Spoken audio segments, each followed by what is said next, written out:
สวัสดีครับทุกท่าน วันนี้ผมจะมาพูดถึงระบบ Zabbix ซึ่งเป็นเครื่องมือสำหรับการมอนิเตอร์ระบบเครือข่ายและเซิร์ฟเวอร์แบบ Open Source ที่ได้รับความนิยมทั่วโลก จุดเด่นของ Zabbix คือสามารถตรวจสอบการทำงานของอุปกรณ์ต่างๆ ได้แบบ Real Time พร้อมระบบแจ้งเตือนเมื่อเกิดปัญหา ช่วยให้องค์กรสามารถบริหารจัดการโครงสร้างพื้นฐานด้าน IT ได้อย่างมีประสิทธิภาพ และลดดาวน์ไทม์ได้อย่างมากครับ วันนี้เราจะมาดูวิธีติดตั้ง Zabbix Appliance สำหรับใช้มอนิเตอร์ระบบ Ubuntu Linux หรือเซิร์ฟเวอร์อื่นๆ กันแบบครบวงจร เริ่มแรกให้เราไปที่เว็บไซต์ของ Zabbix แล้วดาวน์โหลดไฟล์ Appliance ที่เป็น ISO หรือ VM Template ของ Zabbix เวอร์ชันล่าสุด ตามที่เราจะใช้งาน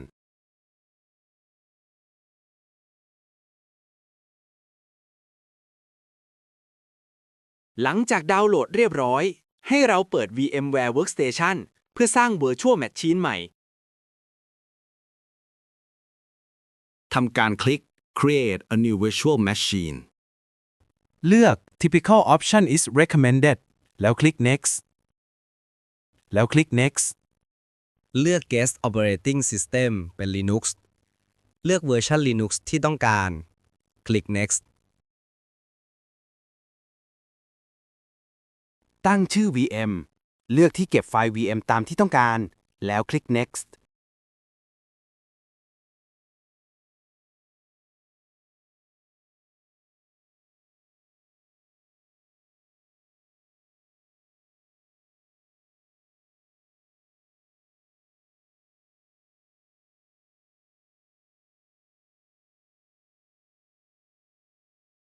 กำหนดฮาร์ดดิสก์ตามที่ต้องการ แล้วคลิก Next เราสามารถปรับแต่งฮาร์ดแวร์ของ VM เช่น CPU RAM หรือ Network Adapter แม้แต่ไฟล์ ISO สำหรับติดตั้งก็อยู่ในส่วนนี้ ให้เหมาะสมกับระบบของเราก่อนเปิดเครื่อง ทำตามตัวอย่างได้เลย ถ้าเสร็จแล้วให้คลิก Finish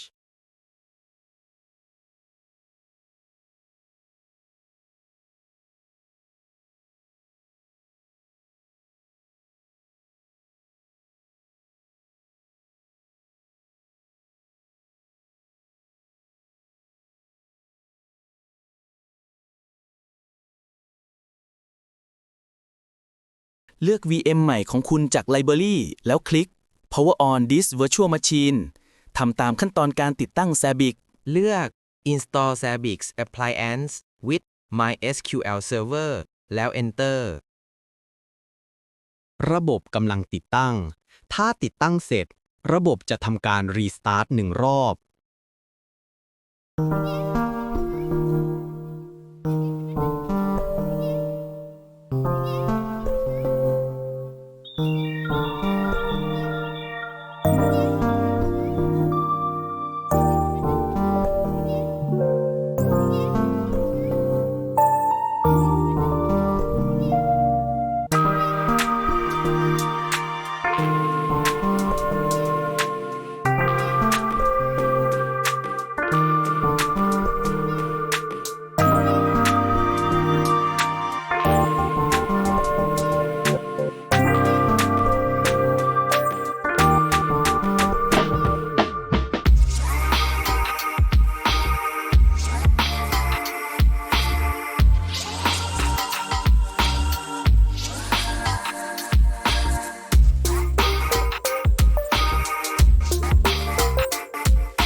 ทำการล็อกอินเข้าระบบได้เลย User จะเป็น root Password จะเป็น Zabbix แล้วทำการตรวจสอบหา IP address เครื่อง โดยใช้คำสั่ง IP เว้นวรรคตามด้วย A จากนั้นระบบจะแสดง IP address ขึ้นมา สามารถนำไปใช้งานระบบผ่านเว็บเบราว์เซอร์ เปิดเว็บเบราว์เซอร์ ใส่ IP address ของเครื่อง Zabbix Server ได้เลย ทำการล็อกอินเข้าระบบ Zabbix